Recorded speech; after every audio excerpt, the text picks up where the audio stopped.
Boa tarde, turma, boa tarde a todos e a todas. Estamos iniciando de novo mais essa live aqui na quarta-feira, uma live com o pastor Emanuel, para a gente tratar um pouquinho desses problemas da saúde mental. É um momento difícil, onde todos nós, de alguma forma, passamos por alguma dificuldade, e que essa pressão também do processo da pandemia faz com que esse processo da doença mental ou da pressão psicológica crie algum tipo de transtorno. Qualquer que seja as pessoas ou todos nós podemos ser acometidos a qualquer momento desse processo.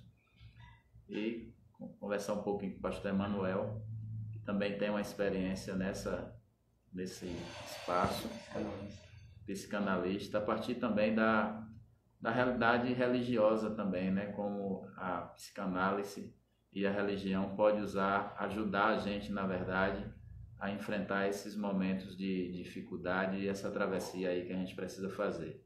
Então vamos compartilhando, apertando o aviãozinho aí, chamando a turma, chamando as pessoas para a gente participar. Josivane está chegando aqui conosco, Ivan Alex. De novo eu estou sem óculos, viu? Vocês vão me desculpar, quando eu estou com óculos, ficou no carro. Quando eu estou com óculos é um pouquinho melhor, mas quando eu estou sem óculos já dificulta mais um pouquinho. Mas vamos lá, vamos chegando, daqui a pouco a gente está com o nosso convidado para fazer esse debate que é tão importante para a gente, porque é um momento de que a gente precisa encontrar um novo normal, como as pessoas têm colocado, mas também que muitas pessoas, pela pressão da sociedade, pela uma série de questões, a gente também pode ser acometido desse problema psicológico que já pega a humanidade em vários momentos, né? Então vamos que vamos aí, vamos convidar mais um colega, mais um amigo, mais um vizinho, para que a gente possa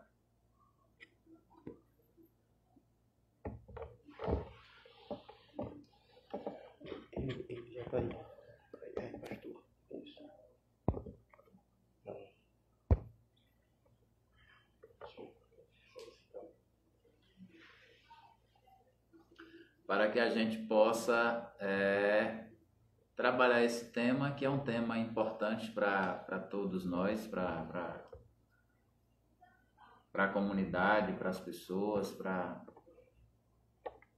a gente que está construindo a sociedade e que pode ser acometido por problemas de trabalho, por problemas na relação pessoal, por a questão mesmo do tempo que a gente está em casa já há muitos meses sem poder ter atividades normais, né? Então, pelo emprego que as famílias também perderam. Então, esse é um tema de grande importância também para que a gente possa conviver um pouco melhor com essa relação que a gente se propõe a dialogar com a sociedade. Estamos aqui esperando o pastor Emanuel, já estamos acionando ele aqui, a internet está um pouquinho lenta, mas ele está chegando aqui conosco. Olá, boa tarde. Estão me ouvindo bem? Boa tarde, pastor Emanuel. Boa tarde, Tiano. Eu estou ouvindo, mas não estou vendo. Ah, não está vendo ainda? Não. A imagem ainda está um pouquinho tentando aí ser processada, mas já consigo lhe ouvir. E o que está acontecendo? Peraí. Essa ferramenta da comunicação alternativa ou social, Eu vou fazer assim, eu vou sair e solicito e você me aceita lá, tá bom? Tá ok.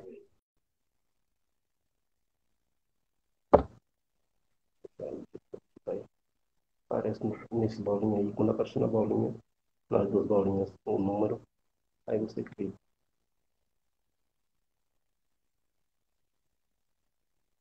Aí, na bolinha. Pastor, não. Ó.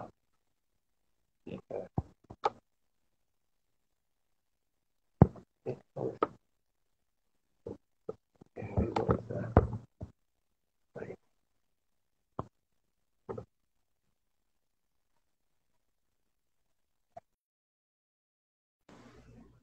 Estamos aqui tentando reconectar com o pastor Emanuel. Pronto, agora E agora? foi. Agora foi, né? Essas pegadinhas não tem jeito, né? É, rapaz, é verdade. É o novo normal, como você disse aí. Deixa eu só acender aqui a luz aqui para melhorar a iluminação, só um minutinho, viu? Tranquilo, pastor.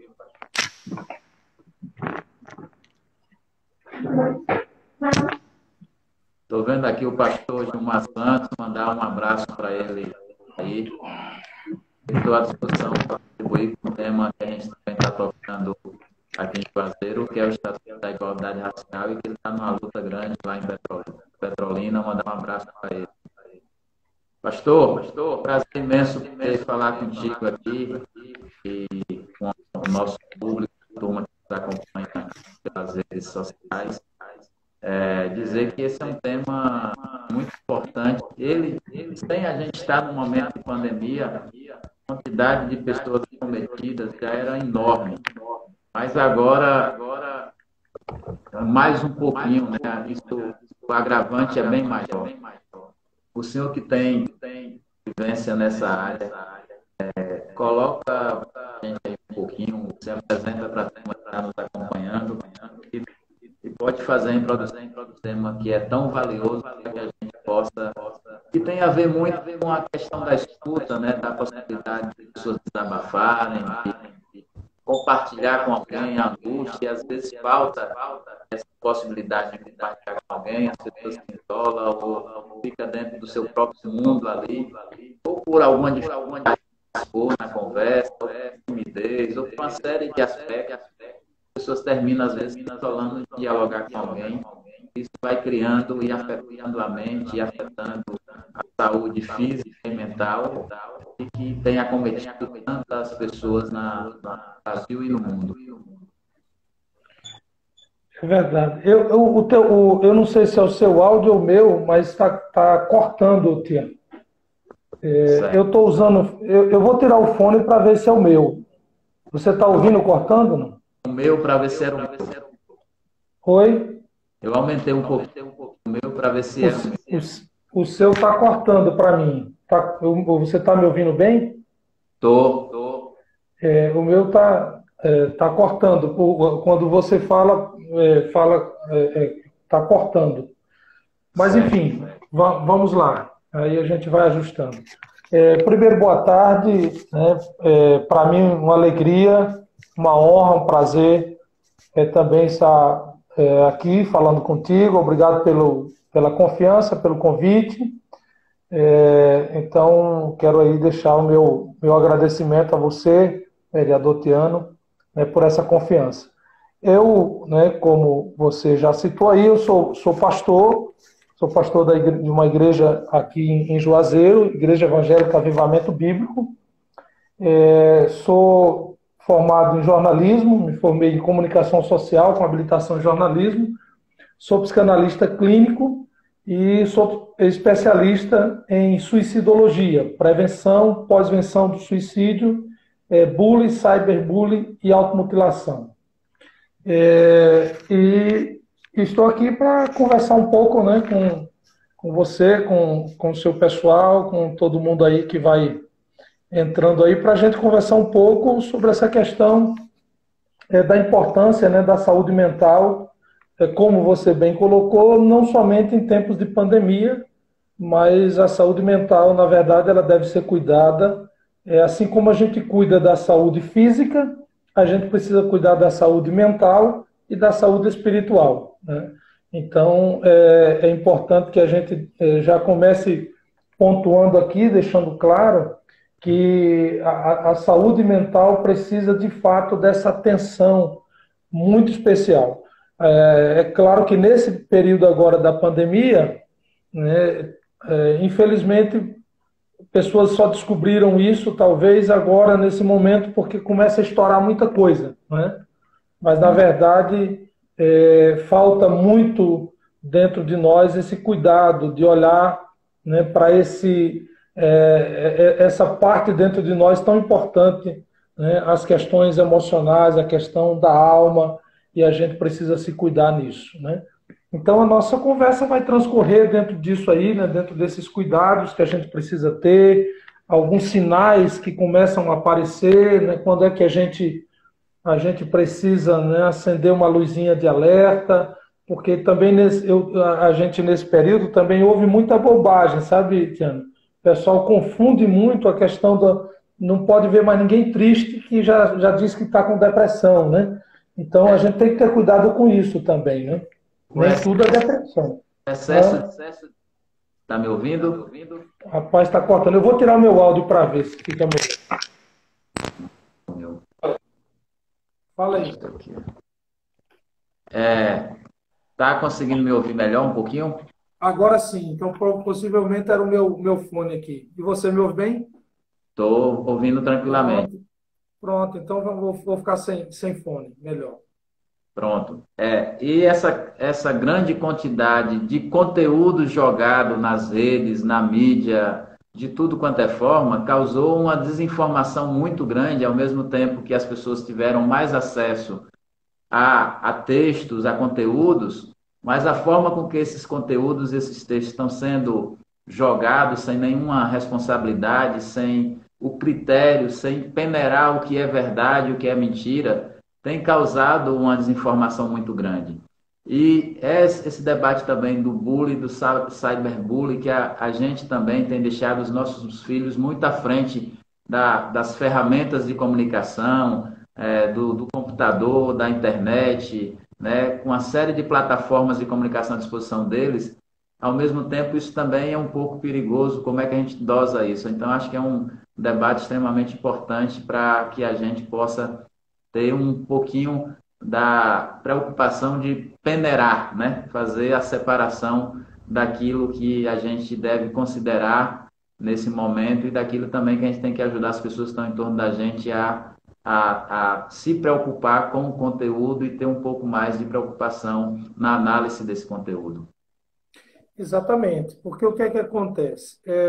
Essa questão hoje desse volume de informações muito grande, qualquer coisa você acessa e você tem um volume enorme, só que esse volume, se não for peneirado, né, as pessoas estão correndo grande risco, né? E aí você imagine, nesse período da pandemia, há muita informação negativa, porque o assunto é denso, né? Então, você o tempo todo, imagina uma quarentena, né? O camarada com a família, ele já está sem poder trabalhar, né? A esposa também, todo mundo em casa, o filho não vai para a escola, está todo mundo em casa, e o volume de informação negativa o tempo todo chegando. Inclusive, nesse período, eu sempre orientei as pessoas que tivessem a preocupação de ver o mínimo possível, aquilo apenas para ficar informado, atualizado, né? Porque tinha pessoas que ficavam... Eu atendi pessoas que estavam em tempo de pirar, né? Manhã, tarde e noite, aquela massificação negativa de informação, né? De mortes, tantos morreram, tantos estão na UTI. Então, você só vai absorvendo aquilo. A nossa mente, né, no funcionamento da nossa mente, a nossa mente ela recebe muita sugestão, entende? Então, assim, essa sugestão que vai chegando dessas informações negativas, a tendência é que aquilo a gente vá absorvendo, né, da maneira mais negativa possível. Sim. Então, isso gera processo de ansiedade. Eu atendi nesse pico agora da pandemia, eu atendi de pessoas adolescentes, né, a pessoas com 70 e com mais de 70 anos, né, idosos, de todas as idades, pessoas num processo de ansiedade muito grande, porque nós, Tiano, tem um dado que eu acho ele bem triste para a nossa realidade brasileira, mas no Brasil, nós somos o país mais ansioso do mundo. Nós temos hoje no Brasil 9,3% da população brasileira diagnosticada com a TAG, que é o transtorno de ansiedade generalizado. Então, isso dá, em média, de 18,6 milhões de pessoas diagnosticadas com a TAG. Então, nós estamos no ranking do país mais ansioso do mundo. Agora, imagine, né, com esse volume de informação negativa, né, essas pessoas ainda mais recebendo tudo isso. Entende? Isso, com esse número que é assustador e alarmante, com essa pressão, eu mesmo estava nas primeiras semanas em casa, eu assistia jornal de manhã, de tarde, de noite, e quando chegava às 10 da noite, eu não sabia mais, já chegou um momento que eu já estava sem conseguir dormir. E aí eu resolvi apenas assistir o jornal da manhã, porque eu tinha o dia todo para processar outras coisas e eu tinha recebido a informação toda do que passou do outro dia e durante a noite daquele dia, do dia seguinte. Então, foi que as coisas, de alguma forma, eu fui tirando um pouco essa atenção, mas com esses números alarmantes que o senhor colocou, imagine esse 18 milhões de pessoas sofrendo essa carga emocional, sem trabalho, sem renda, com filho em casa, com toda uma pressão social de alimentação, de falta de pagamento de água, de energia, né, sem ver a luz no fim do túnel por alguns meses, né? Como a gente precisa trabalhar bem a nossa mente para que a gente consiga passar por essas tormentas. Exatamente. Uma coisa importante, né, que eu sempre dou assim, de dica, né, para as pessoas, né, uma coisa muito básica, tentar viver um dia de cada vez, né, porque a ansiedade, né, muito presente agora nesse período de pandemia, o que é que acontece? A ansiedade para a gente ilustrar, né, eu gosto de ilustrar da seguinte forma: eu estou no presente, mas a minha mente está no futuro, entendeu? Então, assim, essa conta não vai fechar, né? E aí, isso tem um gasto de energia, né, terrível, né? A pessoa com esse processo de ansiedade, ela tem taquicardia, ela sente falta de ar, ela tem uma angústia no peito, um aperto no peito terrível, algumas têm ânsia de vômito, tudo isso provocado pela ansiedade, porque você está pensando numa coisa que ainda não aconteceu, né, e você está tentando trazer essa coisa para o seu presente. Aí você não vive o presente, né, e tentando viver um futuro que não chegou ainda, né? Então, esse processo é muito doloroso, né? E essas pessoas, quando elas estão num nível alto de ansiedade, precisam buscar ajuda, né? Porque aí é a mesma situação da questão da depressão, porque uma coisa sempre vai estar aí atrelada à outra, né? Porque nós já temos, por exemplo, a Organização Mundial de Saúde já previa, antes da pandemia, para você ter uma ideia, antes da pandemia, a Organização Mundial de Saúde previa que 2020, agora, seria o ano que teria mais pessoas, né, incapacitadas de trabalhar por causa da depressão, né? 2015, nós temos dado 2015, 322 milhões de pessoas ao redor do mundo, né, diagnosticadas com depressão. Então, imagine aí agora o volume, se já se esperava, né, que fosse a doença mais incapacitante, né, em 2020, você imagine com esse avanço, com essa questão da pandemia, né? Então, é importante que as pessoas criem uma rotina, né? Por exemplo, na pandemia, porque as coisas estão voltando, né? Mas ainda não tem, nós ainda estamos muito buscando esse novo normal, como você citou. Então, é importante que se faça uma rotina, nessa rotina se inclua, né, coisas leves, né, melhorar a alimentação, né, exercício físico, né, para que os hormônios né, da alegria, né, possam ser ativados, né, boas leituras, fazer coisa que gosta, né, claro, todos os cuidados, né, para se prevenir, mas tentar buscar essa rotina. E aí, claro, se começa a apresentar sintomas de ansiedade ou de depressão, no caso da depressão, começou a estar dentro de um processo desse de pandemia, então você falou no sono, o sono é extremamente importante. Que bom que você teve essa sacada, porque às vezes nem todo mundo tem. Poxa, eu tô tendo dificuldade já para dormir, esse volume de informação negativa. Então, o que é que eu preciso? Você é um cara que é um edil na cidade, né? Uma cidade de mais de 200 mil habitantes. Você precisa estar informado, não tem como. Então, aí você fez correto. Você não deixou de assistir, porque você não pode deixar de assistir. Você tem que estar vendo o que acontece em Juazeiro, no Brasil e no mundo, né? Sim. Mas você delimitou. Não, eu vou assistir de manhã, já vejo o que aconteceu no dia anterior, e à noite eu dou aquela olhada para ver o que aconteceu durante o dia. Perfeito. A sua estratégia. A gente tem que buscar essas estratégias de defesa, né? De tentar conviver com isso aí.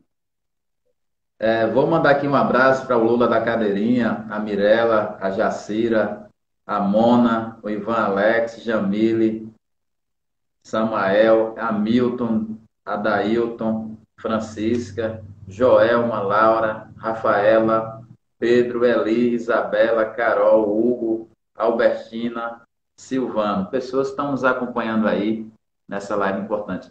A outra questão que também, apesar, o número é assustador e existe um preconceito muito grande das pessoas quando vê alguém com algum sintoma desse, né? É frescura, é coisa de gente fraco, é uma série de preconceitos ainda quando a pessoa começa a revelar alguns sintomas desse ou que está ali já passando por aquele momento de ficar um pouco já mais isolado ou um pouco mais distante da família, se afastando um pouco dos amigos. E como a gente é tão preconceituoso com as situações e a gente tende a julgar o outro, a gente não se atenta para tentar perceber que talvez o outro esteja precisando da nossa ajuda e a gente não consegue dar essa ajuda antes que chegue num momento mais grave, porque o preconceito da sociedade ainda é grande. Verdade. Perfeita a sua colocação, Tino, porque é o seguinte, inclusive, eu vivo isso na minha experiência prática, né? Não só na clínica, né? Na clínica psicanalítica, mas principalmente na prática do meu ministério como pastor, porque as pessoas confundem essa questão da fé, né? E às vezes pessoas que estão com depressão, por exemplo, no processo religioso, né? Elas enfrentam isso, não só na questão da religião evangélica, mas católica, ou qualquer que seja a religião, enfrenta esse tipo de dificuldade. Por quê? Porque a tendência das pessoas dizerem, não, mas isso é falta de fé, tenha mais fé. Isso é uma coisa que eu tenho tentado ao longo do tempo que eu tenho estudado sobre isso, desconstruir isso dentro do processo religioso. Por quê? Porque não é frescura, como você falou, não é falta de fé, entendeu? A depressão é uma doença, né? E tem tratamento, é um transtorno, né? Tem tratamento e precisa ser tratado, né? Essa pessoa, o que ela está precisando é de ajuda. Eu costumo dizer o seguinte, eu digo isso na igreja, digo isso onde eu vou, onde eu dou palestra. Se você não sabe o que falar para uma pessoa que está com depressão, não fale nada, apenas abrace. Né? Abrace. Porque o que é que acontece? Dê carinho. Exato. Né? Hoje no período da pandemia, não está podendo abraçar, mas abraça de maneira, né, virtual, dá carinho de maneira virtual, mas acolhe aquela pessoa. Porque a mania, a mania errada que a gente tem de querer medir a dor do outro. Ah, isso você está fazendo tempestade em copo d'água. Eu digo às pessoas, nunca diga isso para quem está com depressão, porque você não sabe o que é uma pessoa que tem, Tiano, as atividades normais dela e tal, e de repente ela começa a entrar num processo desse, aí ela começa a ter todos os sintomas da depressão. Aí imagina um camarada, ou então uma mulher que é ativa, e aí 10 horas da manhã ela está deitada na cama e não tem coragem para levantar, ela não tem ânimo para levantar, porque ela está doente. Porque a depressão, ela ou ela aumenta o sono, né? Ou é muito sono, ou Pouco sono. sono de menos, né? Ou você fica muito tempo sem dormir, ou muito tempo dormindo. Acontece também o distúrbio, não só do sono, mas também acontece o distúrbio alimentar. Ou você come demais, ou você come de menos. Perder Aí o prazer. você vira preguiçoso das duas formas, né? Porque se dorme Das duas demais, formas. fulano de tal está muito preguiçoso. Exatamente. Consegue dormir também, se está deitado até mais tarde, mas também é preguiçoso. Exato. Aí você imagina para essa pessoa receber tudo isso, né? E em algumas situações, pessoas ficam mais agressivas, né? Perdem o prazer de fazer coisas que antes tinha prazer. Então, se esses sintomas vão persistindo por pelo menos 3 semanas, aí é um sinal de alerta. Aí não é só tristeza, aí pode ser realmente um caso de depressão, mas aí é procurar um profissional para poder ser tratado. Então, quando eu digo falta de fé, isso é uma afronta para aquela pessoa. Porque o que é que acontece? A depressão ela é uma das causas, das principais causas, né, que tem levado indivíduos ao suicídio, né, a tirar a própria vida. Né? Então, a igreja, as instituições religiosas, elas são consideradas pelos os grandes suicidólogos, estudiosos da suicidologia, são considerados fatores de proteção. Né? Fatores de proteção. Porém, eu tenho uma coisa comigo, que eu trabalho com a igreja. Quando é que a igreja deixa de ser esse fator de proteção? Quando ela não cuida como deveria cuidar, quando ela condena, quando ela não ouve, não tem uma escuta qualificada, quando ela não tem uma escuta sem julgamentos. Né? Porque eu preciso fazer uma escuta que eu não julgue o outro. Entende? Então, a instituição religiosa ela deve ser um fator de proteção. Mas quando ela não atinge esse papel, quando ela condena a fala do outro, a dor do outro, porque nós não temos como medir a dor de ninguém. Né? Então, a gente não tem como medir. E aí a gente fica querendo medir. Aí tem pessoas que comparam assim, mas aí, não, fulano, eu passei por algo muito pior e estou aqui. Isso é terrível para quem está com um processo de adoecimento. Tem que ter cuidado com isso. Ou então, só tomei um chá de tal planta ou de tal coisa e rapidinho passou e é só fazer isso que passa. Ou então fui numa festa, fui não sei aonde e no outro Isso. dia já era outro, né? Então isso Mas naquele momento essa pessoa não quer isso, ela não quer chá, ela não quer festa, né? Muitas vezes ela quer ser só acolhida na sua dor, como ela está se sentindo. Né? Por isso que é importante buscar um profissional, a ajuda de um profissional qualificado, para que ele dê um encaminhamento. Né? E aí, isso, com você, como vereador, né? São coisas interessantes para se trabalhar, Etiano, na questão dessa atenção a essas pessoas, cada vez, né? Melhorando esse atendimento a essas pessoas, né? Com esse risco, né? Porque isso é muito importante, esse acolhimento. questão de saúde pública é gravíssima. Você deu um dado que eu não tinha a informação do tamanho que era esse caos no Brasil. 18 milhões de pessoas. Isso. Imagine que quantas mil pessoas em Juazeiro, nesse momento que a gente está conversando, estão passando por algum tipo de sintoma desse que pode chegar a um estágio final com a doença com maior gravidade. Né? Então, é uma questão de saúde pública que a gente precisa enfrentar, ser preventivo, né? E educativo também, porque é um processo também de informação, e é importante que as pessoas, às vezes, tenham essa informação para que ela possa procurar o profissional de forma mais correta, para que ela possa se abrir com alguém da família, para que ela possa ter liberdade no trabalho, ou na escola, ou na faculdade, ou no meio dos amigos para conversar. Então, é um tema que exige, do ponto de vista da saúde pública, uma preocupação com a prevenção, mas uma preocupação também com a informação sendo repassada para a população, para que a população possa diminuir esses preconceitos todos que a gente tanto citou aqui. E essa abordagem que você traz sobre esse aspecto, sobre as religiões, de forma geral, é muito importante, porque a gente tende a cometer uma falha não só na questão da depressão, né? Várias outras doenças.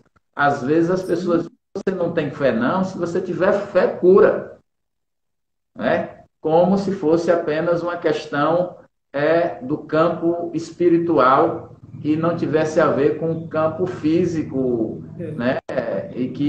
O corpo é uma estrutura física e que pode ser acometida por qualquer que seja a doença ou passar por qualquer que seja o transtorno, se você não tiver uma boa alimentação, se você não tiver bons cuidados. Né? Tem a questão genética, tem a questão hormonal, tem uma série de variáveis, tem as questões hereditárias, então tem uma série de variáveis e às vezes a gente imputa tudo isso na fé.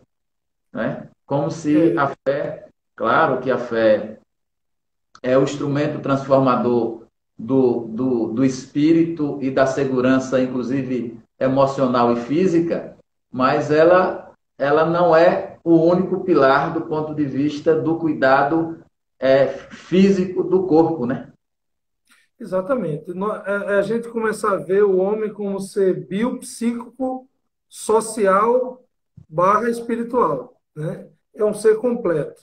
Eu costumo dizer o seguinte: algumas pessoas me indagam, mas pastor, mas Deus não pode curar? Eu digo, sim, mas se ele ainda não curou, continue tomando o remédio, né? Então, continue tomando o remédio. Deus vai te curar também usando o remédio, né? Então, assim, nós precisamos ter muito cuidado com essas questões, porque eu já atendi pessoas, né, que chegaram para mim e tal, e já num estado bem complicado, e quando eu fui perceber, quer dizer, tinham recebido uma orientação bem desastrosa nesse sentido da fé, e deixou de tomar medicação sem que o médico... Né? Então, isso é uma irresponsabilidade. Né? Eu sempre digo aos líderes que trabalham comigo, digo, olha, vai orar por alguém, essa pessoa está tomando a medicação? Sim, está tomando a medicação. Você ora por ela para que Deus cure, porque a gente sabe que Deus cura, tá? Vamos usar a nossa fé. Mas diga a ela que não deixe de tomar a medicação, a menos que o médico, o psiquiatra que passou a medicação, ele é quem vai fazer o desmame daquela medicação e vai dar alta. Pronto, quando ele der alta, né? Agora, você entender que estou curado, joga os remédios fora e depois vem uma complicação, né, bem pior. Então, a gente precisa ter muito cuidado com isso. Né? Outro dia, eu faço um trabalho, Etiano, num povoado, eu dou uma assistência num povoado, um trabalho social, um assentamento sem terra chamado Boa Vista, no sertão de Pernambuco. Daqui lá dá 200 quilômetros. Né? E eu faço esse trabalho de prevenção lá, né? Porque eu parto do princípio que a gente precisa realmente, você falou na questão da prevenção, é muito importante. Desde da origem da palavra prevenção, vem do grego preavenire, que é literalmente chegar antes. Então, se eu estou tratando de alguém que, por exemplo, já tentou contra a própria vida, não é prevenção. Eu já estou tratando do problema. né? Se eu estou tratando de uma pessoa que já está num processo depressivo, né, profundo, então não é prevenção, né? É claro, tratar ele vai ser prevenção para um desfecho, né, ruim. Mas eu digo, a gente pode prevenir essas ações para que a gente não tenha um aumento, por exemplo, de transtornos, né, como a depressão e como a ansiedade e tantos outros, né? E lá, a última vez que nós fizemos um trabalho lá, antes da pandemia, eu fiz um trabalho com alguns sindicatos de lá, da região de Pernambuco, reuniram lá e foi muito, muito positivo, né? Porque tem uma demanda muito grande, né, de pessoas, né, com um problema de depressão e de ansiedade. A Josivane, que é agente comunitária de saúde, está nos dizendo aqui que é na comunidade rural na região de Massarauca, que há uma carência muito grande nas unidades básicas de saúde desse tipo de profissional, porque é muito grande a quantidade de pessoas que chega nitidamente com esse tipo de sintoma ou esse tipo de acometimento, e que você não tem o profissional naquele momento para orientar, para poder ser tratado especificamente, né?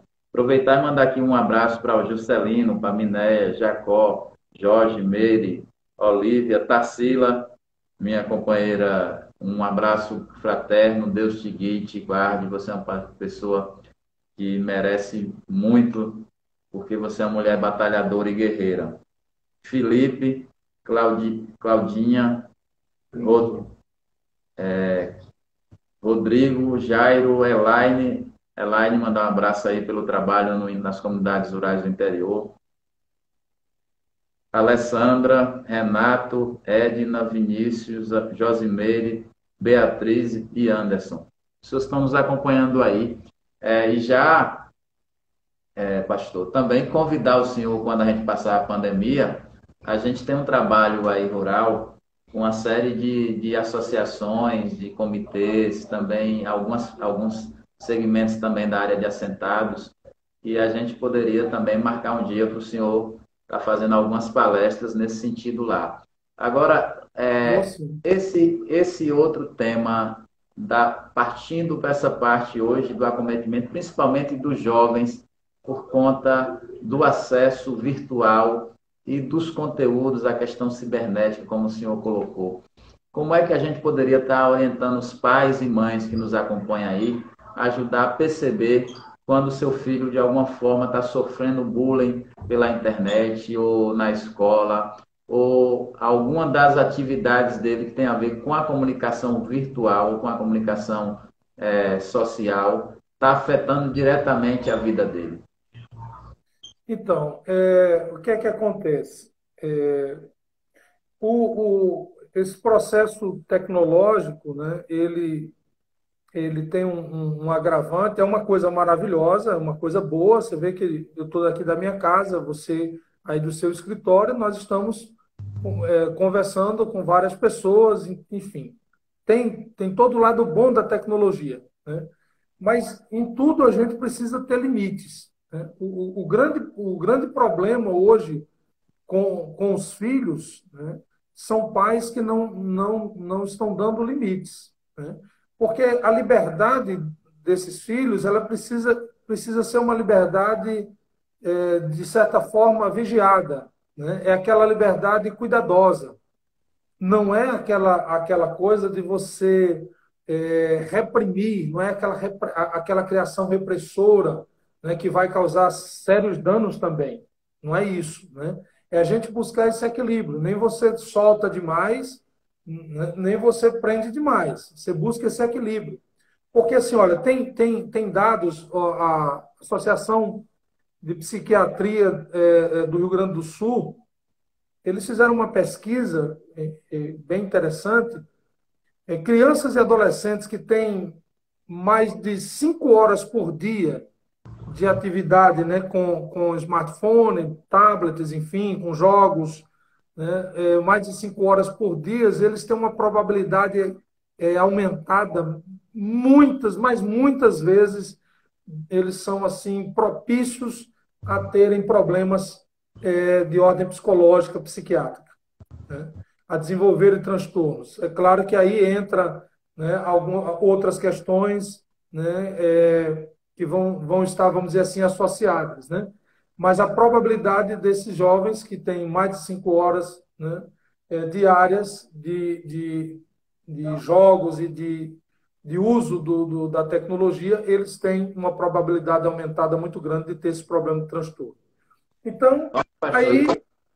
Oi. não faltando aqui o senhor, mas até Não, para pode falar. provocação, e olha então como a gente pode estar de novo no momento de pandemia, aonde a gente tem a necessidade da presença das aulas virtuais, a maioria daqueles que têm condição, seus filhos estão assistindo aula pelo telefone, e depois da aula eles vão para a outra atividade que é dos jogos. Ah, já assisti a aula, agora eu vou jogar o videogame, eu vou fazer alguma atividade do meu interesse na mesma rede. Ou seja, você termina agora nesse momento de pandemia aumentando muito a quantidade de crianças que vão estar na frente do acesso à comunicação pela internet por mais de 5 horas. Que isso vai gerar também uma outra preocupação para a gente começar a cuidar após esse processo de pandemia. Sem dúvida, sem dúvida. Né? É exatamente o que eu ia já pontuar, porque na pandemia, por exemplo, o meu filho, que é um filho de 4 anos, então ele assistia 1 hora só por dia, né? Mas aí na pandemia eu tive que abrir mais, eu tive que dar uma afrouxada, vamos dizer assim, né? Mas sempre com aquela dosagem. Então, eu faço um esforço, por exemplo, mesmo que o meu dia seja bem corrido, eu faço um esforço quando eu chego em casa e aí eu vou andar no condomínio de bicicleta com ele, eu vou brincar com ele no chão, vou fazer outras atividades. Porque o que é que acontece? Infelizmente, aquilo que eu acredito, eu dou prioridade e invisto. Se eu acredito numa visão, eu vou investir nela. Então, se eu acredito na família, eu vou investir na minha família. E família é tempo de qualidade. Não adianta a gente chegar, por exemplo, quando eu tranco aqui, eu estou no quarto dele, por sinal. Quando eu me tranco aqui com ele, para fazer o meu encontro com ele, eu fico mais ou menos 1 hora, às vezes, de encontro aqui com ele, o celular fica lá fora. Porque não adianta eu estar aqui dividindo a atenção com ele com o celular. Nessa hora não tem ninguém vai conseguir falar comigo porque eu estou falando com ele. Tem alguns momentos na minha vida que ninguém consegue falar comigo. Só, por exemplo, no momento que eu estou falando com Deus, é só eu e ele. No momento que eu estou com a minha esposa, né, na intimidade, é só eu e ela. E no momento que eu estou de qualidade com meu filho, é só eu e ele.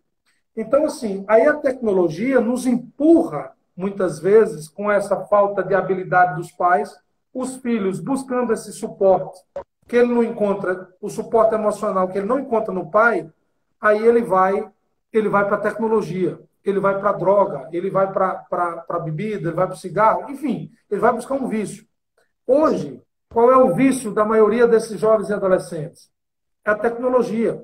Uma pesquisa também, eu só vou ficar te devendo aqui se ela é americana ou é europeia, se eu não me engano, mas é uma pesquisa que aquele movimento, eles descobriram que aquele movimento de fazer assim no celular, da telinha do celular de subindo, aquilo Sim. dá no cérebro a mesma sensação de uma cheirada de cocaína. Você imagine só. Então, aquilo vicia, né?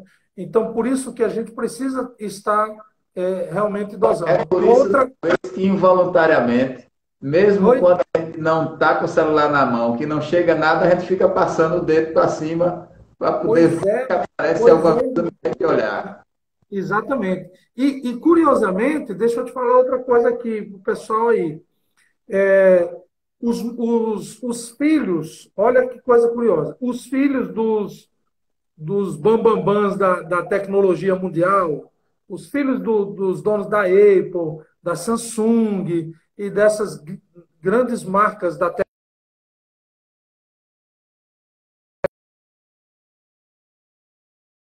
smartphone, eles não estudam até uma certa idade, eles só vão começar a usar essa tecnologia, né, na parte da adolescência. Essa primeira infância, eles não usam, né? Os caras sabem que na primeira infância, se exagerar nisso aí, vai comprometer lá na frente, porque nessa fase da primeira infância, até os 7, 8 anos de idade, é a formação da personalidade do indivíduo. Sim. Entende? Mas eles fazem para que os nossos filhos usem. É Entende? aquele ditado popular, faço o que eu digo, mas não faço o que eu faço, né? O que eu faço, exatamente, né? Aí daí nascem essas questões emocionais, esses dramas emocionais, e aí você tocou na questão do bullying. O bullying é um fenômeno, né, terrível, né? O camarada que pratica o bullying, ele também está doente, né? Não é só o que a vítima que vai adoecer, o que pratica já está doente, na verdade. Então, tanto no processo da Está escola, reproduzindo aquilo que ele já recebeu, né? na maioria das vezes, sim. Às vezes já foi vítima também de bullying, né? Mas tem outras questões, né? Que muitas vezes há um sofrimento intenso naquele camarada, né? E ele, tanto aquele que pratica, como os associados ali, porque o bullying ele acontece do grupo para o indivíduo.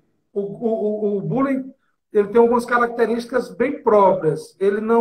O bullying não acontece, por exemplo, só com as duas pessoas. Ele acontece porque ele tem que ter plateia. Tem que ter plateia para ver o constrangimento, né? E o Sim. bullying, quando a vítima reage, aí o bullying cessa, né? Mas quando porque na verdade as pesquisas mostram que aquele que sofre o bullying ele nem sabe por quê, né? Ele não sabe por que é que ele tá sendo taxado daquelas coisas, enfim. E há um Vitimado sofrimento no muito momento. grande. Há um sofrimento muito grande na questão do bullying. Dá uma live só falar de bullying. É muita coisa. Porque Vamos mandar daí tem. para o Belarmino, a Edneide, Viviane, Erinaldo, Cauã, Lorena, Kelly, Cássia, Caio e Ioná. Então, o pastor Samael nos perguntou aqui se todas as pessoas que têm está iniciando um processo de depressão, elas dão sinais que estão doentes de alguma forma? Olha, sim, a maioria vai dar o sinal, porque é o seguinte: aquelas dicas que eu dei, né? Como é que quem está próximo vai perceber essa diferença, porque não tem como a pessoa não mudar. Porque vai mudar, vai mexer no sono dela, ou para mais ou para menos, na alimentação dela, ou para mais ou para menos, né? Vai mexer no prazer que ela tem de fazer as coisas, né? No processo de agressividade, né? Então aquela pessoa vai se tornar mais agressiva, né? Ou então processo de isolamento, a pessoa se isola lá no quarto, né? E não quer sair, então, ela não tem mais prazer que antes tinha de trabalhar, de sair, de passear, não tem mais. Então, as pessoas que estão ao redor, que conhecem a rotina daquela pessoa, vai então perceber que algo diferente está acontecendo. Então, se a pessoa não falou ainda, não verbalizou, mas você percebeu alguns sinais, então chega, né, para oferecer ajuda, né? Sem aquelas palavras de condenação, aquelas palavras que às vezes é a boa vontade, está com boa vontade de ajudar, mas só faz essas coisas acabam atrapalhando. Olha, você, né, precisa ter mais fé. Menina, levanta. Né? Menino, levanta, porque a vida é boa e tal. Olha, nada disso vai funcionar. O que vai funcionar é você olhar dentro dos olhos dela e dizer assim, olha, independente do que você esteja sentindo, do que você esteja. Porque num processo profundo de depressão, há muito pensamento de morte, porque o desejo pela vida, né, aquela sensação, né, de viver, isso vai se perdendo. Né? Então, é preciso a gente atentar, porque aí entra muito o fator interessante aí, a desesperança, né? Então, a pessoa fica muito desesperançada, desespero, desesperança, né? E aí é preciso que a gente chegue e diga, olha, independente do que você esteja pensando, do que você esteja sentindo, eu estou aqui para acolher a sua dor, sem te julgar.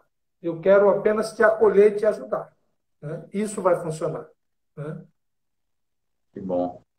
É um desafio enorme, ô, Emanuel. O que é que, dentro disso, na preocupação da construção de uma política pública, e nós estamos em um momento importante, que é o debate das políticas públicas, daquilo que deve, enquanto amparar o direito do cidadão e o direito à saúde, o direito à educação, o direito à moradia, o direito à alimentação, são primordiais. O que é que você acha que a gente poderia estar, enquanto sociedade, trabalhando um pouco mais para que dentro do sistema público tivesse de amparo à prevenção e ao cuidado e à educação desse processo? Quais Então, ferramentas deveriam estar sendo propostas mais, você enquanto profissional, das duas áreas, da área direta e da área de comunicação, por exemplo, que é uma outra área de sua formação? Então, eu acho que é interessante, como eu falei, a questão da prevenção, né? Essas políticas públicas, elas devem pautar num processo de informação muito organizado, sistemático, né? Maciço, né? A informação boa, né? A informação que realmente comunica, porque muitas vezes o poder público peca muito na questão da informação, né? Na questão de trazer à população uma informação de maneira sistemática, daquilo que o camarada deve, vamos dizer assim, bom, eu estou sentindo isso, o que é que eu vou fazer, né? Às vezes a gente tem dificuldade com essas questões, porque, apesar de ter uma estrutura, nós temos, por exemplo, o SUS, que o SUS, se ele funcionasse na capacidade, né, total dele, é um dos projetos que eu acho mais interessantes, né, no mundo, né? E ele é visado por vários países do mundo, né, que vêm ao Brasil para conhecer o SUS. E Então, que bom assim, que agora na pandemia, muitos daqueles que diziam que o sistema não prestava, deram o braço a torcer e começaram a dizer que, de fato, se não fosse esse grande sistema, sim, o nosso colapso na saúde era terrível. exatamente, exatamente. Então, por exemplo, né, a questão da saúde mental, eu acho que precisa ter política pública com atenção melhor, entendeu, Tiano? De contratar mais profissionais, né, de ter mais informações lá na ponta, porque hoje isso é uma coisa que eu vou te falar aqui, que isso é pesquisa, né? Não só no poder público, mas inclusive no privado, né? Hoje, na questão, por exemplo, que você não tem como a gente falar de depressão e não falar, por exemplo, da questão do suicídio, né? Porque é uma das principais causas do suicídio. Então, se você faz política pública para a questão da saúde mental, você está prevenindo. Hoje, por exemplo, no Brasil, a cada 45 minutos, uma pessoa se suicida, né? A cada 3 segundos no mundo, uma pessoa tenta contra a própria vida. E a cada 45 segundos, uma pessoa é, se suicida no mundo. Então, Tira a são própria, dados. Oi? tira a própria vida. Tira a própria vida. São dados muito alarmantes, né? É a segunda causa de morte entre jovens de 14 a 29 anos, né? Então, assim, quando você mira na questão da saúde mental, você está fazendo um trabalho preventivo absurdo, né? Então, essa informação precisa chegar lá, né? Como a gente de saúde aí, acho de saúde ou de, não sei, que falou lá Saúde. da Maçaroca, né? Então, essa informação precisa estar lá. lá precisa ter um profissional, entendeu, Tiago? Eu acho que é interessante você lutar por isso, né? Ter lá ter um profissional da área da saúde mental. É claro que, mesmo que você não. É difícil você ter muitos psiquiatras, mas ter o máximo que você puder ter, o máximo de psicólogos que você puder ter, né? Hoje ainda não, no caso do psicanalista, ainda não, não se contrata o psicólogo. O psicanalista ainda tem uma briga aí com a psicanálise, né, para aceitar na questão do poder público, né, de concurso e tal. Mas, enfim, é preciso que tenha mais profissionais nessa área fazendo abordagens, porque o trabalho de prevenção, ele é um trabalho que muitas vezes não se dá atenção nem no poder público, nem no privado. Vou dar um exemplo de uma escola. Por que uma escola não faz prevenção, muitas vezes, nesse tipo de situação da saúde mental? Para prevenir o bullying, para prevenir o cyberbullying, para prevenir a automutilação, para prevenir a ansiedade, depressão e, consequentemente, o suicídio. Porque a prevenção, você gasta o dinheiro, mas você não está vendo a coisa ali. Entende? Você não está vendo. Então, esse é o detalhe da questão da prevenção. Esse é Mas um aí pouco você vê. como o debate do saneamento básico, né? Muitos não gostavam de fazer porque fica oculto, né? Exatamente. Agora você puxou para o lado da política. Exatamente. Pronto, é essa a ideia. Duas escolas em São Paulo, escolas de renome, que só estuda, né, gente da alta, né? Só atentaram para isso, né, quando houve, em uma semana, 2 semanas seguidas, 2 casos de suicídio naquela escola. Aí pronto, aí chamaram, inclusive uma das professoras do meu curso, foi uma das professoras que foi chamada para lá para fazer um trabalho com os alunos. Então, é preciso trabalhar nesse sentido da prevenção. Inclusive, eu participei aqui foi até autoria de um pastor também, e a gente fez o ano Manuel, eu passado. vou cortar um pouquinho, porque eu preciso que o nosso vídeo fique gravado, ele tem que encerrar em 1 hora. Ah, E aí, bom, nós temos que ir para você o passou rápido, finalmente, hein? você já remata a sua fala e a gente já vai se despedindo do nosso público para que as outras pessoas possam ter acesso nas nossas redes. Não, tranquilo, com certeza. Não, tudo bem, era isso mesmo. É a gente, né, continuar nesse trabalho aí de prevenção. No que precisar da nossa ajuda, a gente pode estar aí, né, colaborando com o que a gente puder. Tá bom? Muito Te agradeço obrigado, mais. gratidão pela confiança. Um abraço a todos que acompanharam aí, né? Precisando de nós, estamos aí à disposição.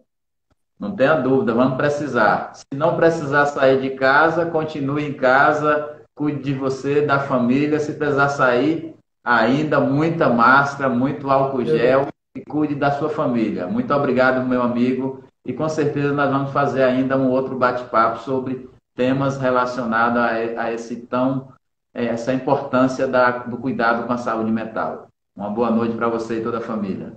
Boa noite, boa noite. Gratidão. Encerrar o vídeo. Encerrar o vídeo.